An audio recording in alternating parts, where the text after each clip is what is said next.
শ্রমিক কর্মচারীদের ধর্মঘট স্থগিতের পর পুরোদমে চালু হয়েছে চট্টগ্রাম বন্দর। জাতীয় নির্বাচন ও রমজানের পণ্য খালাসের স্বার্থে গতকাল মধ্যরাতে ধর্মঘট স্থগিতের ঘোষণা দেয় আন্দোলনকারীরা।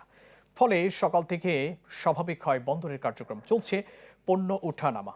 চট্টগ্রাম বন্দর রক্ষা সংগ্রাম পরিষদের সমন্বয়ক মোহাম্মদ হুমায়ুন কবির ও মোহাম্মদ ইব্রাহিম খোকন স্বাক্ষরিত এক সংবাদ বিজ্ঞপ্তিতে জানানো হয়, আগামী 15 ফেব্রুয়ারি পর্যন্ত ধর্মঘট কর্মসূচি স্থগিত থাকবে। তবে এ সময়ের মধ্যে কর্মচারীদের বিরুদ্ধে মামলা প্রত্যাহার সহ সব ধরনের শাস্তিমূলক ব্যবস্থা প্রত্যাহার না করলে 16 ফেব্রুয়ারি থেকে পরবর্তী কর্মসূচি ঘোষণা করার কথা জানান শ্রমিক কর্মচারী নেতারা।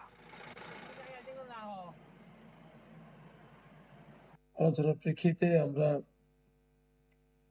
আমাদের ধর্মঘট কর্মসূচি স্থগিত করেছি এবং আপনারা যে এতদিন এত কষ্ট করে কর্মসূচিগুলি সফল করেছেন সেজন্য আপনাদের কাছে কৃতজ্ঞতা প্রকাশ করছি। নিশ্চয়ই আমরা 16 তারিখে আমাদের পরবর্তী কর্মসূচি ঘোষণা করব।